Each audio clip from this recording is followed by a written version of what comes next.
Charlton headed it home. He simply walked the ball into the net. What a goal! United in the lead. Manchester United had well and truly done it. At last, Matt Busby, the maestro of Manchester United, had groomed a team great enough to beat Europe's best. Manchester United became the first English team to become champions of Europe in 1968.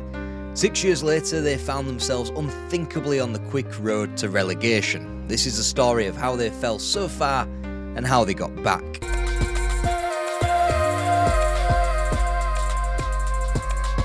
It had been 10 years since half his team perished on the Munich runway, but finally Matt Busby could call himself a European champion. He called himself the happiest man in England, but warned his club's rivals that winning the 1968 European Cup final was not the end of his road. After nearly a quarter of a century in charge at Old Trafford, amid the most perilous rebuilding of a football team in sport history, there was no way it wouldn't be.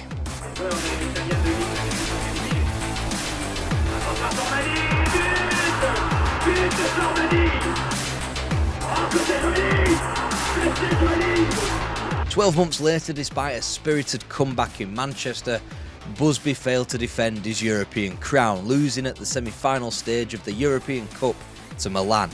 The manager's retirement had long been telegraphed. To kick off 1969, Matt Busby announced his intention to step aside from the role of Manchester United manager come the end of the season. The club had made it through the opening rounds of the European Cup once again, but had been beaten in their attempts to become world champions in a fiery Intercontinental Cup final against Estudiantes. Oh yeah, and their league form verged from the inconsistent to the downright comical. In August, they'd been humiliated 4-0 at Old Trafford by Chelsea before the Holy Trinity's 4 goals at Hillsborough couldn't stop another defeat to Sheffield Wednesday. So in the midst of another losing fit with losses either side of Christmas at Filbert Street, the Dell, Highbury and at Elland Road, Busby called it quits and United were in 16th place. With league form being partially corrected to 11th and the upcoming European Cup semi-final in Milan, Busby's successor was announced, Wilf McGuinness. A former member of the Busby Babes, McGuinness' career was cut down before his prime when he was forced to retire from football aged only 22. Since then, he had taken an interest in the youth team whilst helping to coach the reserves outfit and had been the assistant first-team trainer to Jack Crompton in Busby's latter years.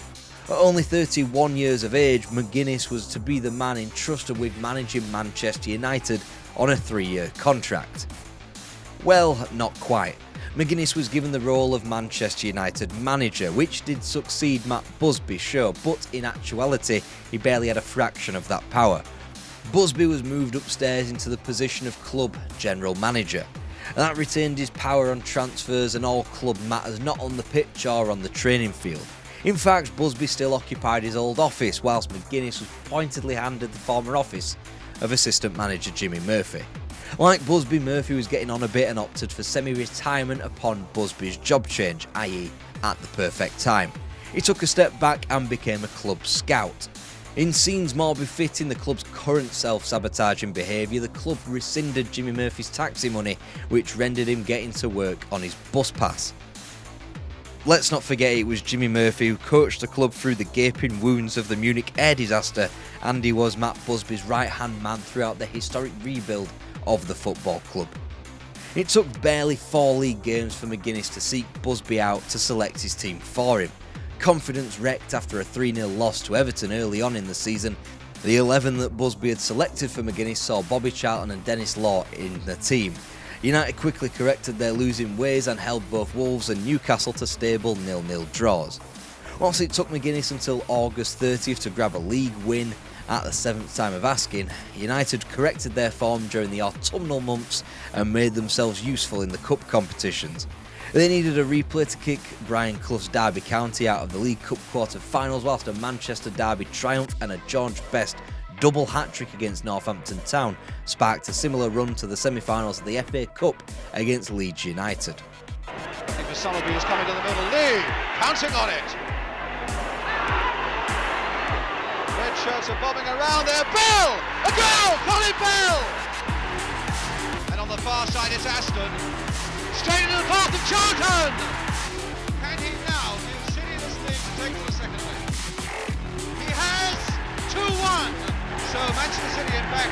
really precarious journey across to Old Trafford for the second leg in a fortnight's time, leading here after a truly magnificent game by 2 goals to 1. Number 7, Summerby. Young. Wide it's yours. Boyer. And the goal. Forward was Edwards to back. He's eaten it. Best with his perfect balance. Again up at the long goal. It's all level. Now Francis Lee had better get that leg right because this is a tailor-made position for him. Oh no, he's not going to have a shot at goal. Oh, it's a goal by Summerby. United improved their standings by 3 points and 3 positions ahead of Manchester City, but it was that League Cup semi-final defeat that kept the bragging rights with the blue half of the city. It was they who had claimed silverware from 1970, lifting the League Cup ahead of West Bromwich Albion. They even got some European honours for themselves too, dispatching of Polish side Górnik Zabrze in the Cup Winners' Cup final. Meanwhile, all United could hang their hat on was another semi-final, the second of which, fighting for a place at Wembley with Chelsea in the FA Cup, went the distance against Leeds and then some.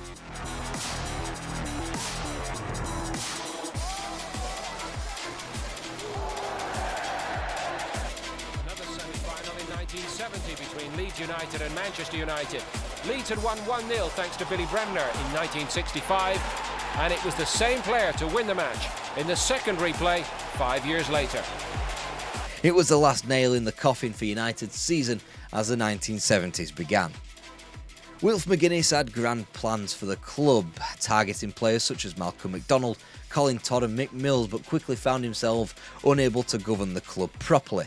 Matt Busby wanted his boys in place, which included keeping on the ageing Bobby Charlton, as well as Dennis Law, whose peak was hurried along thanks to a glut of injuries. George Best, who was still in his peak, was left to flounder without an authority figure as manager. McGuinness did get one signing, but it wasn't one he wanted when Arsenal's Ian Ure was acquired for the backline. Ure was signed on the basis of a medical that consisted of a few bends of the knee. It wasn't anywhere near thorough enough to diagnose the obvious knee problems that Ure had become riddled with in his latter career. So what should have been a quietly optimistic team that improved on their league standing and went some way in both domestic cups was one beset by all kinds of doubt. McGuinness was manager in name only, and when he tried to implement his vision, that being dropping players like Bobby Charlton and Dennis Law for John Aston and Don Givens, he quickly found himself coming to Matt Busby for advice well into the 1970-71 season. Munich survivor and European champion Bill Foulkes returned to the club as a coach, which might be a sign that McGuinness was trying to finally imprint his vision on the club. It could also be seen as another one of Busby's European Cup winners coming back and undermining the new manager even more so. Either way, the 1970-71 season regressed into an autumnal slump and 9 defeats before Christmas. The club was 5th from bottom in the league and undeniably in a relegation scrap, but McGuinness had one final roll of the dice before Christmas.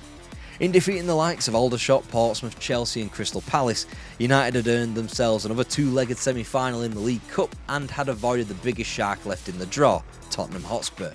Occupying the 3rd Division North as it was at the time, Aston Villa were the opponents, and we were getting increasingly close to this tie being a must-win should McGuinness have any designs on keeping his job. David Gibson. Hamilton looking for it. And look ahead! And a goal! And he look ahead!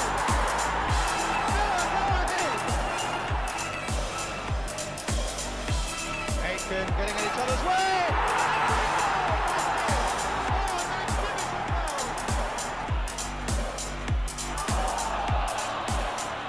Kidd.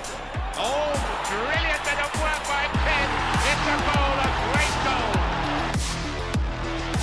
Lockhead, he's got it. On beautiful link. Lockhead to Anderson. Backman, he scored. Backman has scored for the Villa. And with that, the writing was very much on the wall for McGuinness. He had no power, he'd lost the dressing room if he ever had it at all, and now even the results weren't going remotely in his way. Compounding these incremental defeats was a straw that broke the camel's back, also known as a 4-4 draw at the baseball ground to Brian Clough's Derby County. Entering 1971 with no signs of positivity, Wilf McGuinness was sacked. The only thing that made sense was to get Matt Busby back onto the touchline, not that he'd conceded any power in the intervening 18 months anyway. Wilf McGuinness' meek run at the Manchester United job was completely encapsulated with his tucking straight back into the reserve manager job before pride overcame him and he left the club entirely after just 2 weeks. He moved to Greece and allegedly all his hair fell out from the blatant effects of stress and maybe embarrassment. With the adults back in charge, United could hope for an uptick in form. Either way, one of Matt Busby's first acts was to tank the club's chances of winning the FA Cup as they went down to a third-round replay to Middlesbrough. On the score sheet that day, George Best, who so typically flicks the switch and got his form back on the straight and narrow for the remainder of the season.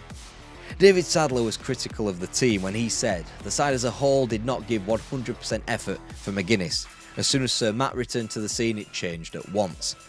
Tools picked straight back up. United weren't beaten in the league for 5 weeks as their inconsistent oscillation between win and defeat on a weekly basis lent itself for a return back to the mid-table where Busby had left them.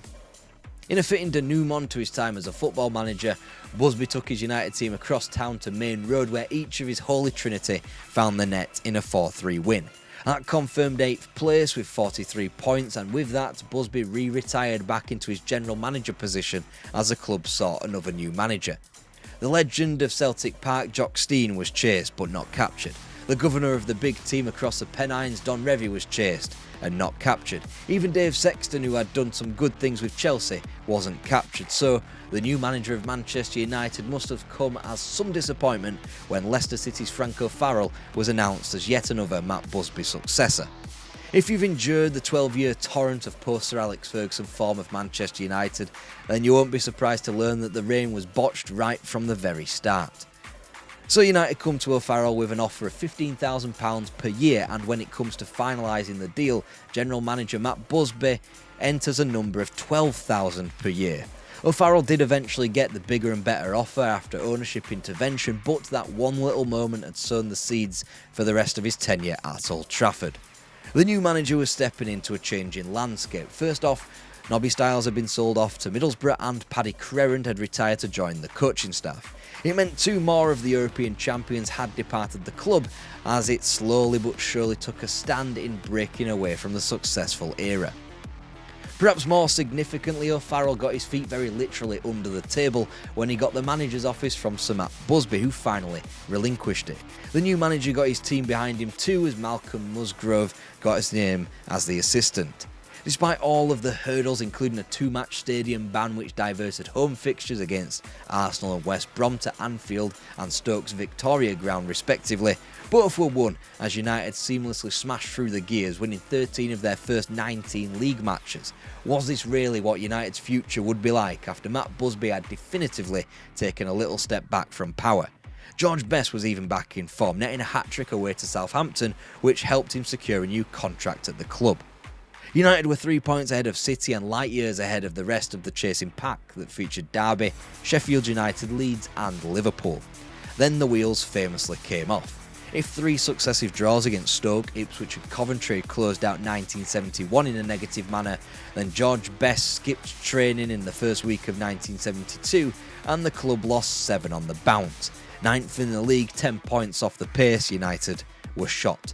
And when Ian Storey-Moore was finally signed after the circus that surrounded each of United, Nottingham Forest and Derby, his goals had a hand in each of United's next 5 league wins up until the end of the season. The problem was, they were the club's only league victories as United remained in freefall. Also in freefall, see George Best. He'd moved out of his club digs into an alleged state-of-the-art post-modern house with remote-controlled curtains, which would only serve as one of the most expensive prisons on earth. He'd continue to miss training, continue to piss off senior figures like Bobby Charlton as Manchester United continued to look less and less like former European champions. Best would blob a post-season tour, choosing instead to sunbathe in Marbella and announce his retirement. It wouldn't be the last time as he re-announced his availability ahead of the 1972-73 season. As George Best played chicken with his entire livelihood, so United would begin playing chicken with their first division status. Frank O'Farrell attempted to continue in his march to change the club and make them successful again. The wholesale changes in the summer of '72 included the sales of John Aston, Jimmy Ryan, Alan Gowlin, Francis Burns and Don Givens. In their place, the strike duo of Wyn Davis and Ted McDougall.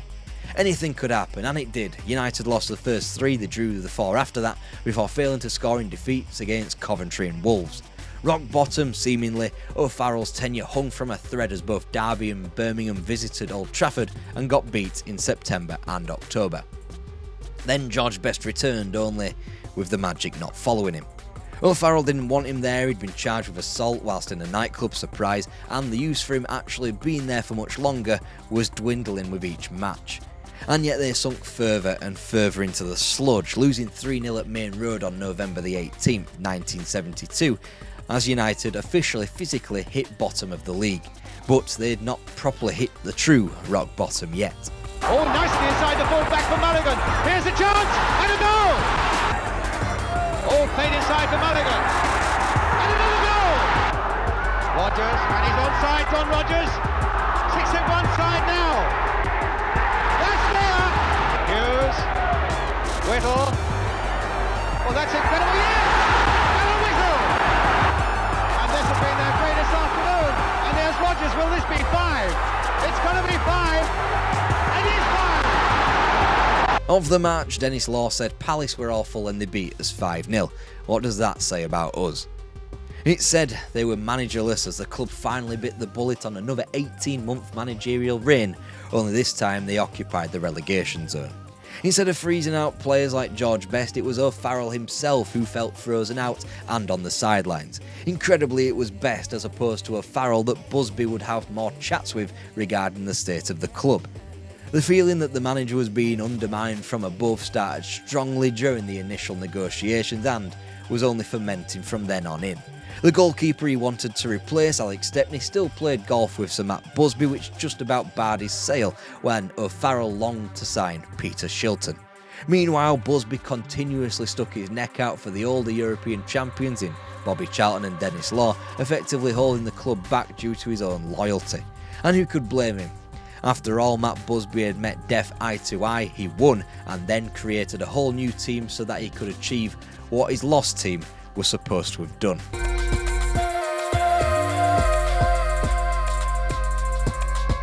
'73 was just coming into focus, but United had got their new manager for what had hoped to be a successful latter half of the decade. Accosted during the Crystal Palace slump at Sellers Park was Tommy Docherty, who was purely in South London on scouting work. It soon turned the afternoon into an invaluable opportunity when he was effectively handed the reins to one of the biggest clubs in English football. A week later he'd oversee a 1-1 home draw against Don Revie's Leeds United. Docherty had success in his managerial past, most notably with the League Cup with Chelsea, but had since failed in stints with QPR, Aston Villa, Rotherham United and in going abroad to Porto as well. In what was a harsh change of tone from the dour to the attacking, Tommy Docherty's Manchester United did not win a game of football until February the 10th. There, a Bobby Charlton double at home to Wolves confirmed both points on further triumphs over the likes of West Brom, Newcastle and Southampton, preempted a stunning reversal of fortunes ahead of April 1973. United were still in the thick of a relegation battle. Fans flocked back in their droves as Docherty's first signing, Lou Macari, hit the ground running, helping himself to 5 goals in the latter stage of the season. United's springtime run continued with home victories over Norwich and Crystal Palace, which just about got the Red Devils away from the dreaded drop zone. Safe with 37 points and in 18th place, Docherty could now perform the surgery he and the club desperately needed. Bobby Charlton finally laid the ghost of his Manchester United career, departing the club in the summer of 1973 after one of the finest tenures at any English club. His Holy Trinity teammate Dennis Law would also leave, but in more inauspicious terms, when the Scottish forward discovered his free transfer from hearing so on the television. His injuries had gotten the better of him, hastening his twilight years along, but it was still a shock to see such a club legend tossed to one side just like that. A player that Docherty couldn't get rid of just yet was George Best, who told Busby of his intentions to return to the club during the 73-74 campaign whilst he was laid up in hospital with thrombosis. Joining other European champions were Tony Dunn and David Sadler, which left only Best, Brian Kidd and Alex Stepney as the 1968 survivors. Meanwhile, Brian Greenough, Jerry Daly and the final Busby babe Sammy McIlroy featured more from the reserves as a much-needed youth was applied to the team. The season started as it meant to go on, United losing to Arsenal, Leicester, Ipswich and Leicester again in the first 6 matches. When George Best did return, it was clear that his intention of returning to the club was laid on shaky foundations. He netted the odd goal in his final 12 appearances for the club as his Old Trafford career ended with a pitiful run-out on New Year's Day against Queen's Park Rangers.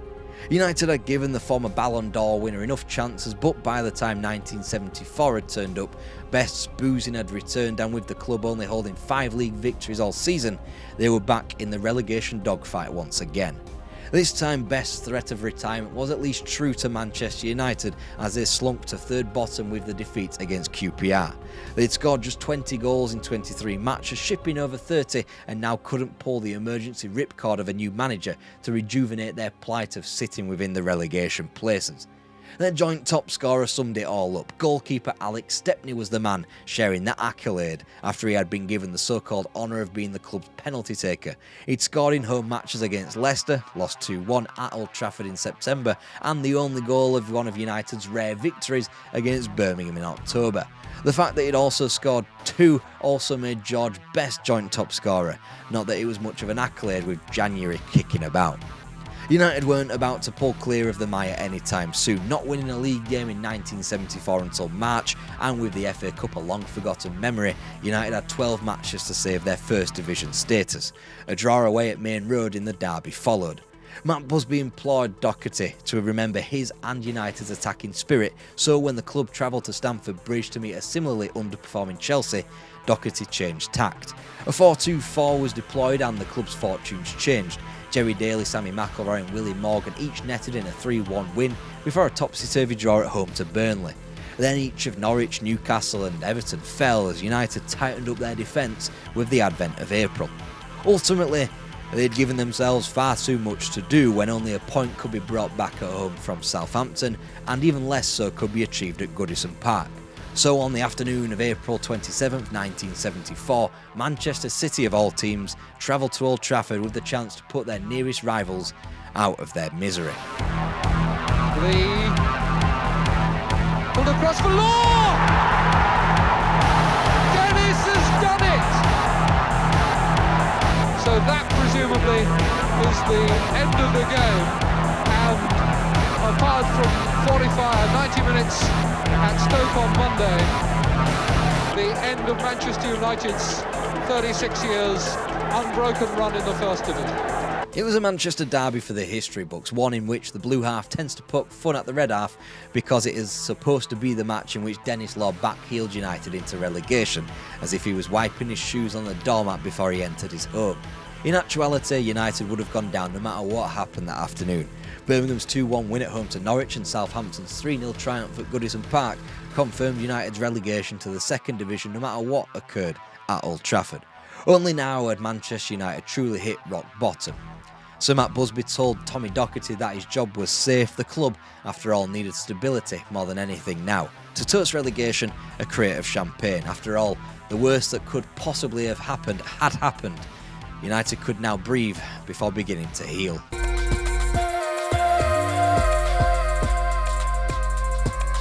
The pressure was off, but the harsh reality of a rebuild still existed even more so than ever. But the club were aptly under control of a jovial and confident manager in Tommy Doherty, and possibly the most perfect manager to mount a promotion push. Instantly it was obvious that it was going to be a fun ride in the Second Division when 10,000 United supporters marched down to East London to witness a 2-0 win away to Leyton Orient. Back at home, the average attendance was touching 48,000 in one of the biggest averages at that level for a quarter of a century. Everything came a little easier, even Manchester derby wins, the only one of which in the 1974-75 season was played at Old Trafford in front of 55,000 supporters in the third round of the League Cup, won with a Jerry Daly penalty. Unfortunately, United would not get to return to Wembley just yet under Doherty, thanks to a semi-final 2-legged defeat to Norwich City. But United were soon back in the big time thanks to a free-flowing attacking football played under Doherty and the carefree spirit it was played under. It was like the club had gone under a much-needed fortnight's worth of a package holiday and were back to work at the grindstone. Promotion was achieved in the fourth and final match courtesy of Lou Macari's winner away at Southampton on April the 5th, with the title secured ahead of Aston Villa well in advance of the final day. The club weren't far off challenging, maybe the odd winger was needed and United could be back in the mix in the First Division. And in the haze of Sir Matt Busby's 2 retirements, relegation was key to United's recovery, harsh, short-term pain necessity for the longer-term betterment of the club. And if only things were that easy. Manchester United in the mid to late 1970s wouldn't be completely rosy, just like they aren't now, despite the constant teasing of a new era. An era away from the incessant bantering and humiliation from rival fans, which you can learn about in this video.